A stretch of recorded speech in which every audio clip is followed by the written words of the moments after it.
It's a Better Call Saul reference. There's something appealing about a strong, authoritative figure peddling a bunch of easy answers. No, I'm not talking about Simon's vast empire of informative YouTube videos. I'm talking about cults. Maybe they're one and the same Kevin who wrote today's episode. I just read it. That's my job. And to sound all authoritative. Yes! And it turns out cults are everywhere. Exact numbers are hard to pin down because many cults only have a handful of members and fly completely under the radar, but it's estimated that there are thousands of cults operating in the United States. One oft-cited expert put the number as high as 10,000 different cults, though he provided no explanation as to where the hell that number came from. Wait, who said that? One oft-cited expert. It's just people pulling a number out of their bottom. As for the total number of Americans in cults, their number is estimated to be between a few 100,000 and a few million. Considering America's got a population of what, 300 and something million, 350 million, something like that? If there's millions, that's quite a lot of people in cults, like percentage-wise. Because I love it in here. I fucking love it! Again, it's really hard to get exact numbers for something like this, but that's roughly 0.1 to 1.3% of the United States' population. That's quite high. Is Kevin going to say it's high or low? And at first glance, that number certainly seems like a lot. Yeah, it's like 1 in 100 people.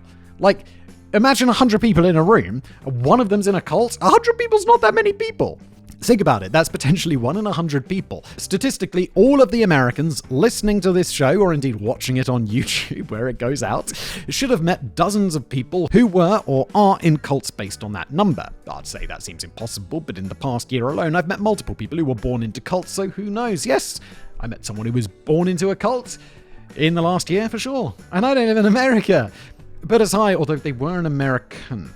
But as high as that number is, it pales in comparison to the numbers in Japan. According to reporting, between 10 and 20% of Japan's population is connected to cults. Holy shit, that's like 1 in 10 to 1 in 5 people, Japan. The cults like much more like chill, rather than like, I don't know. When I think of cults, I think of like Jonestown and shit, like terrifying hardcore cults. This video is brought to you by Squarespace, your one-stop shop for creating a stunner of a website. If you've ever wanted to make a website that's easy as pie, whether you're launching a business or showing off your passion project, Squarespace, well, they're the way to do it. With their sleek tools, you can build a site that's not just beautiful, but also tailored to your needs. Let's talk features. First of all, Squarespace Blueprint AI and SEO tools. Think of it as your personal design assistant, guiding you through creating a website that's uniquely yours. Sort of like having a design guru right there, making sure everything looks great. Plus, they've got those built-in SEO tools, so you will pop up in search like magic, helping you reach more people and grow faster. Then there's Fluid Engine, which is a next-generation drag-and-drop editor, allowing you to make the perfect site for your brand. It's like playing with digital Lego blocks. Customize every detail without breaking a sweat. And if you're into teaching, Squarespace Courses is a game changer. Create and sell your online courses with ease. Upload videos, set prices, even create subscription options all in one place. So, ready to get started? Head to squarespace.com/blaze for a free trial. And when you're ready to launch, use the code BLAZE to save 10% on your first purchase of a website or a domain. Big thank you to Squarespace for sponsoring today's video. And now back to it. It's unclear exactly how connected to cults is defined, but that's still a staggeringly large number. Even if we can't get a hard total on how many Japanese citizens are members of cults, it's well known both in Japan and internationally that it's become a huge problem. It is generally accepted that the two countries with the most cult members per capita are Japan and South Korea, with the latter likely being a byproduct of Japanese imperial rule in Korea until the end of World War II. Ah yes, colonial import. Loving cults. We're going to begin today's episode with a brief look at why cults are such a disproportionately large problem in Japan specifically, but because this is Brain Blaze, and I know you don't want to spend the whole episode learning, God forbid, Kevin. Not even I want to learn when I do this show. I just want to have a good time and slack off. We'll then take a look at some of the most insane cults that have gained prominence in Japan. How did this happen? It's easy to understand how an individual person could get sucked into a cult, and if any of you watching don't understand that already and have 3.5 hours on your hand, feel free to watch the Casual Criminalist episode on Jim Jones and the People's Temple after you watch this, since we covered in great detail how it happens. Yeah, it's scary, dude. That Jim Jones episode, I mean, I know it's my own, but it's a good watch. Griffin guilty of murder in the first degree. Oh yeah! The The question isn't why a person would join a cult. It's what about Japan specifically creates an environment where cults are allowed to thrive so. In 2001, the Cultic Studies Journal, it's a publication I've never heard of, published an article on the matter by Hiroshi Yamaguchi, a prominent member of the National Network of Lawyers Against Spiritual Sales. It's another group I've never heard of. These are all such weird, against spiritual sales. Is that like cults ripping people off? The organization basically kidnapped cult members, hired people to deprogram them, and convinced the victims to file lawsuits against their former cults. Kidnapping people sounds like that's risky. That's a questionable business model, at best, but it really became an issue after a cult member was held prisoner in an apartment for 12 years because they were unable to deprogram him. It sounds like you might, allegedly, be doing something worse than the cult is. I mean, it depends on the cult, obviously, but, locking someone up for 12 years in an apartment that's not okay. It's not okay, guys. Even if you are for the greater good, it's not okay. In my opinion, allegedly. Esto va para todos los choros cuando agarren la seta, madre que pague porque si no la van a romper todo en nombre del diablo y choro, cuando lo agarren manga choro, lo van a matar. So even the supposed good guys in this scenario were also pretty agreed, Kevin. That all said, Yamaguchi's 2001 paper identified 4 main factors responsible for the preponderance of cults in Japan, and his original conclusions have been supported by numerous experts in the decades that followed, even if people were less supportive of his organization's actions. The first issue was this pesky little thing called freedom of religion. Stupid freedom of religion. Shinto had been the dominant religion in Japan since about the 6th century, and in the mid-1800s it became the official state religion of Japan. Authorities weren't particularly kind to people who practiced other religions, but this all changed following World War II. Japan's current constitution was adopted in 1947, and it guaranteed freedom of religion and a separation of church and state. I wonder where they got those ideas from in post-war Japan. What a curious thing. Look at us. Hey, look at us. Look at us. Huh? Who would have thought? Not me. This was a radical change from the way things have been, and the authorities overcorrected a little bit. They went from persecuting people for their religious beliefs to being completely hands-off when it came to religion, even if the religions in question were running afoul of other laws. The next issue was that religion was rather unorganized in Japan. Since religious freedoms were such a new thing, there wasn't a massive network of religious bureaucracy established in the country already. While some people did adopt things like Buddhism or Christianity, everything was spread out in disorganized sects. It's estimated that over 10% of the population joined some religion based on Buddhist teachings, but because everything was disorganized and not clearly defined, most of these people self-identified not as belonging to any specific religion. Now, this caused issues when people tried to address the cult problem, because the conversation was often misunderstood. People would take attacks on the unlawful and predatory actions of cults as attacks against their own religions as well, and this confusion made any effort to stop the problem before it got out of hand a bit difficult. It's time to do. The third factor was a concept that pervaded Japanese culture as a whole. People have a great deal of respect for their ancestors, bordering on worship, and it's believed that a person who disrespected their ancestors would be plagued with misfortune. You great-granddad! Let's see how it works out. Probably nothing's gonna happen. Don't even know my great-granddad. He was dead even my granddad was dead before I was born. Fucking loser.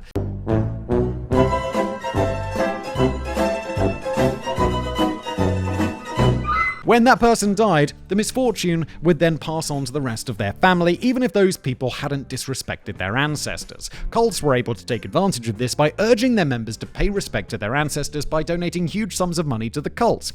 Of course they did. How that was meant to appease their ancestors, I don't know, but because it was written in their cultural norms, it allowed cults to collect massive amounts of tax-free revenue to fund their activities and expand their reach. Tax-free status of religion. I wonder where post-World War II Japan got that idea as well.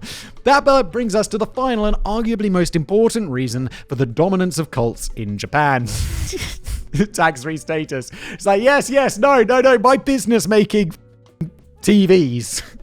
We're a cult, so no taxes, because cult is religion. Tell them to bring me my money. The political landscape in Japan had to be rebuilt following World War II, the same time that a plethora of cults began to form. cults used this to their advantage to gain considerable power and influence within the Japanese parliament, effectively making it impossible for lawmakers to have any sincere conversations about the human rights violations being committed by cults, who were often large donors to their campaign or political party. Sure, the other things matter too, but it's hard to argue that anything would be a larger contributing factor than political power that these cults wielded. That's the short version of why Japan has a bigger cult problem than other countries. So now let's take a look at some of the specific cults and how truly insane the they're peddling is. That was a really simple explanation. I like that. It's like cults are popular in Japan. It's because they had restrictive religion and they went hard in the other direction of giving people too much freedom. Boom, done, answered, video over, except now we're going to pad it out a little bit because we can't be doing with a 9-minute video, can we? That would be ridiculous. Pana Wave Laboratory. Over the past 50 years, the frequency of natural disasters has increased by 500%. Their severity has also increased as well, and none of that bodes particularly well for humanity. Fortunately, we know both the cause of this and the solution to it. You may be thinking that the cause of this increase in natural disasters is climate change, and that the solution is to reduce our carbon emissions, and that's certainly what science has determined. But Yuko Chino, the founder of Pana Wave Laboratory, has a different answer. Of course he does. Oh, sorry, of course she does. According to her, these natural disasters were actually caused by electromagnetic waves. Yes!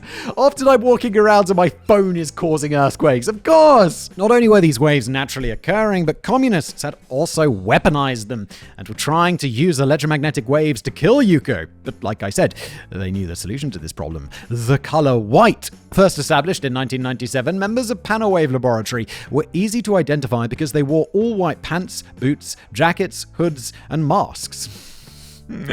Sounds like another semi-religious organization that I know. The KKK, that's what I'm thinking of. The KKK with the white hoods and everything white and they got bad vibes. Understatement of the century. They also traveled in groups, driving around in white vans, decorated with circular patterns that were designed to protect them against electromagnetic waves. Ah, yes. Because when you look at a Faraday cage, all you see is weird patterns. Basically, Yuko had turned an irrational fear of power lines into an insane religion who borrowed their fashion sense from the Klan. Oh, Kevin and I, same page. For the most part, the members of Pana Wave Laboratory kept to themselves. In the 1990s, they abandoned their headquarters and searched rural Japan for an area they felt would be isolated from electromagnetic pollution, allowing the cult to live in even more obscurity than it already had. It wasn't until 2003 that they rose to national prominence in Japan. In August of 2002, an Arctic seal somehow found its way to the Tama River, where it began living. The seal was given the name Tama-chan and became a national celebrity, attracting massive crowds on a daily basis. I remember when there was like a dolphin in some river near where I used to live. I'm like, why is there a fucking dolphin in here? And it got lost and everyone was talking about this dolphin in the river. This stupid ass dolphin. This went on for months, though eventually the crowds began to die down because it was just a seal doing seal things. It's not like it had been trained to do tricks for the audience. However, Pana Wave Laboratory knew that there was much, much more at play here than just an adorable seal who had strayed too far from home. They recognized that it was electromagnetic waves that caused Tama-chan to get lost in the Japanese river, and the only way to prevent the impending doomsday was to return her to the Arctic waters. Man, I missed a trick with that dolphin, didn't I? It was the perfect chance to start my own cult and become rich and famous. Their attempt to capture the seal failed, but the cult wasn't done making headlines. The following, it's a seal. How complicated can catching a seal be? I hate when people underestimate my fastness. I'm so fast, you couldn't even comprehend how fast I am. It's not like it's a super intelligent being. The following months, they created a blockade on a mountainous road in Gifu Prefecture. They covered nearby crash barriers, bushes, and trees in white and told the media that they were preparing for an apocalypse. According to the cult, on May the 15th, a hitherto unknown 10th planet would appear in our solar system. This planet would pass by Earth and cause the planet's magnetic poles to flip, resulting in catastrophic natural disasters that would end nearly all life on the planet. Good. Obviously, I've got a few questions about this. Considering Pana Wave Laboratory considered themselves to be scientists, where exactly did they think this planet was going to come from? Was several quintillion metric tons of matter just going to suddenly apparate only a few 100,000 kilometers away from Earth? And if so, how would moving a seal have any effect on this? Wait, this is related to the seal thing? This is insane anyway, but they think moving the seal is going to help matters. I thought these were two unrelated and insane stories, but they're together. These are questions I don't have the answers to, and I suspect, well, neither did they. When May the 15th came and went without incident, Yuko's second in command announced that they had up their maths by a week, and May 22nd was the real doomsday. Let me guess. The world doesn't end. When that day passed without incident, the cult faded back into obscurity. As for why Yuko's second-in-command was making the announcement instead of her, that's because she was off hiding in the mountains. Yuko had been diagnosed with cancer, and rather than seeking medical treatment, she instead fled to the mountains to hide from electromagnetic waves. Sounds like she needs to go into a hospital and have some electromagnetic waves blasted into specific areas of her body, because that's how they treat cancer. She died of cancer in 2006, but the cult is potentially still active to this day. I even heard that Chuck McGill was a member.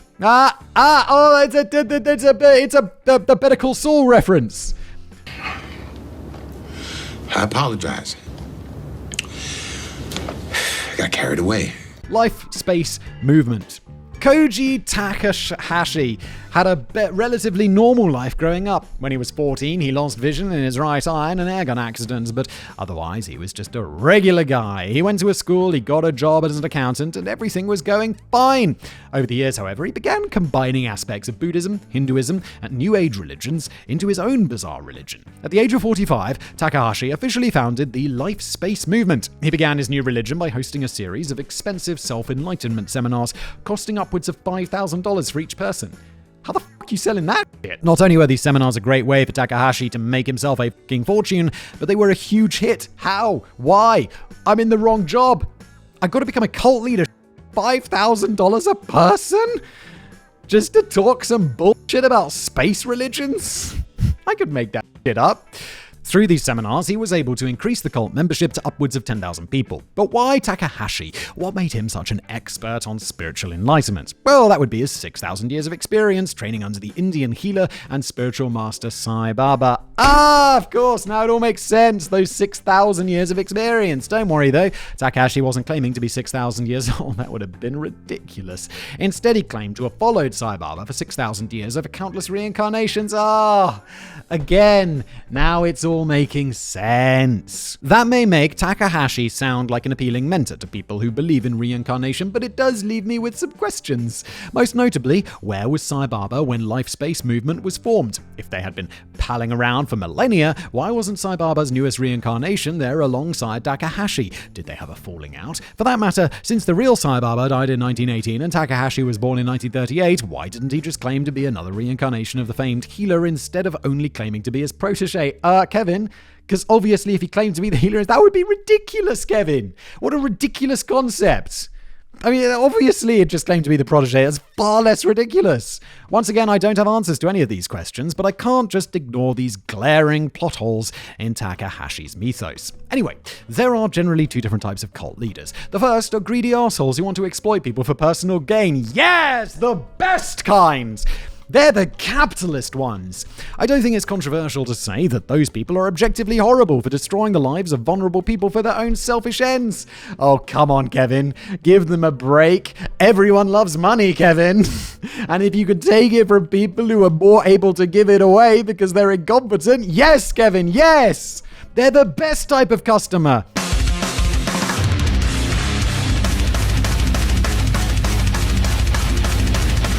Especially because they know exactly what they're doing and simply do not care. But as bad as those people are, arguably more dangerous are the second type of cult leader, the one who really buys into their own hype. Not only are cult leaders who believe themselves to be deities much less predictable, but their faith in themselves can put the lives of their followers at risk as they promise to perform miracles that they simply can't deliver on. Unfortunately, Takahashi was the latter type of cult leader, genuine believing himself to be divine in nature. By the late 1990s, Takahashi believed that he had mastered Sai Baba's Shaktipat, a method of spiritual healing in which a guru would tap their hand on a person's body to transfer their own energy into that person. No! Fellow Earthlings, please listen! We need your energy now! Raise your hands up, I beg of you! There's no time left! This is our last chance to beat Majin Buu! He wanted to show off this ability to both increase the devotion of his followers and to prove to the haters that he was the real deal. And in 1999, the perfect opportunity presented itself. Shinichi Kobayashi, a 66-year-old member of the Life Space Movement, slipped and hit his head in the bathroom. He was in a coma when he arrived at the hospital, and doctors diagnosed him with a cerebral hemorrhage. After 8 days in the hospital, Takahashi was able to convince Kobayashi's son to discharge her father, very much against the doctor's advice. Yes, when you have a cerebral hemorrhage and you're in a coma, they kind of want to keep you in hospital and to bring him to a hotel room to be treated by Takahashi and his Shaktipat. Kobayashi died shortly after Takahashi's first attempt to heal him. That's why you shouldn't have taken him out of the hospital, but they remained in the hotel room for 4 more months. It's going to get real smelly in that hotel room. Not only did he believe he was helping, but he convinced his followers that the signs of decomposition were actually signs that the body was healing. What? When followers noted that Kobayashi no longer had a pulse, Takahashi responded that it was air, not blood, that kept the body alive. When the body became infested with maggots, Takahashi claimed they were ascetic ticks, which he said was a sign of holiness in Hinduism. To be clear, there is no such thing as ascetic ticks in Hinduism. Oh my God, stop lying. As I said, this went on for 4 months. Takahashi and his followers were so convinced that he was really healing Kobayashi that... Isn't Kobayashi the thing from Star Trek? The Kobayashi Maru, the impossible test or whatever? Healing Kobayashi that they kept detailed logs including photos of everything that was happening. Eventually, hotel management called the police because the group refused to leave the hotel room, and when police entered, they found Kobayashi's mummified corpse and 5 books containing over 2,000 pages documenting the process of human decay. I can only assume that those books were titled Exhibits A through E. I'm trying to get the reference or the joke and I don't get it. I'm so stupid. Takahashi was convicted of murder and originally sentenced to 15 years in prison, but the judge later reduced that sentence to 7 years since Takahashi genuinely believed that he was helping. I understand the concept of mens rea and all of that. That's the, when you commit a crime, you have to actually, have the intent to commit the crime. But I'd really like to think they sent him to a psych ward to deal with his obvious insanity rather than just releasing him after a shortened sentence. Yeah, this guy belongs in a hospital, not necessarily in prison. On the bright side, the publicity surrounding this case caused the LifeSpace movement to almost completely collapse. Membership fell from 10,000 to just 150. That said, there are still 150 people willing to accept this convicted murderer as their spiritual leader. Yamato no Miya. Of all the cults I've read about, this one has perhaps the most bizarre backstory. When Ajiki Tenkei was in the 1st grade, her grandmother died of a stroke. For over a month following the incident, Ajiki's grandmother continued to appear at her bedside every night. No, she didn't. She's dead. You might think this was just a child's dream as she tried to cope with the death of her loved one, but to Ajiki, it was a clear sign that the supernatural world was a very real thing. Fast forward to 1977 when Ajiki was 25 years old and her first child was born. She had to give birth via C-section, and the anesthetic she was given rendered her unconscious. But she wasn't just asleep. She had traveled to the spirit realm where she had a nice sit-down chat with Buddha himself. Of course she did. Buddha charged Ajiki with the task of saving humanity. No pressure. And this was definitely a real thing that happened and not just a drug-induced fantasy. There she began her group Yamato no Miya, or Shrine of Japan. Buddha continued to visit Ajiki in her sleep, teaching her the Eightfold Path and how the spirit world worked. Each time Ajiki gave birth, she believed that her powers of telepathy grew stronger. After the birth of her 3rd child, she no longer needed to waste her time speaking to someone as low-ranking in the spirit world as Buddha. Instead, she was now able to communicate with Telebayate, a Venusian messenger sent to her by the great god of the universe. You need to be in a psychiatric facility. Allah, not to be confused with Allah, I guess. Ajiki was still on her mission to save humanity, and Telebayate was here to tell her how. According to her new alien friends, the problem was that drinking polluted water was polluting people's minds. To be fair, that's not the craziest statement in the world. What is crazy is that Ajiki claimed that she had to purify the water by turning it into pyramid power water. All right then. This was done by cutting a piece of paper into a pyramid and placing a container of water inside it for 3 days. According to Telebayate, this pyramid power was just as pure as the water on Venus. I know that I don't actually have to debunk any of this story because it's obviously insane, but I still feel compelled to address this. There is no liquid water on Venus. It's over 800 degrees there, so all of the water is in gaseous form, and there's not even that much of it anyway. But whatever. Ajiki is more than welcome to drink as much room temperature standing water as she wants. Anyway, while spreading the word about purifying water and trying to heal the masses to salvation, Ajiki received another divine message. It turns out that she didn't need to purify the water herself because there was a natural spring hidden away where the pyramid-shaped rocks purified the water. And wouldn't you know it, that magical spring happened to be conveniently located right next to her home. Oh, well, let me guess, she's going to bottle up the water and sell it for a lot of money. I know that sounds sarcastic, but let's be real. Obviously, Allah was going to send Telebayate to someone who already lived near the spring. Much like the rest of the story, it just makes logical sense. Well, you got me. By all accounts, it doesn't make sense. Ajiki was instructed to use the water to save 2 million people, but she was also instructed to limit the flow of water. It takes about 90 minutes to extract 1 liter of water from the spring because the gods don't want people to be greedy and take all the water at once. Apparently, the gods don't understand how much water it takes to keep 2 million people alive. But hey, while this cult's backstory is insane beyond my wildest dreams, at least they're mostly harmless. Ajiki insists that a purified water cures all diseases and improves emotional health, and that it has even saved the lives of non-believers. Yeah, but it hasn't. Unless they were dying of dehydration, it really hasn't. Although somewhat contradictory to that claim, she also says that anyone that drinks Pyramid Power water is by default a believer. Otherwise, they wouldn't have gone to the trouble of seeking out the Pyramid Power water in the first place. Oh my god, no, that doesn't work like that. While that statement isn't true, as someone could seek out her water of intellectual curiosity or to collect a sample that they can analyze in a lab, it still may be the most sensible thing that she has ever said. And that's where we end today's episode. Thank you so much for being here. Japanese cults. Hope you enjoyed it. See you next time.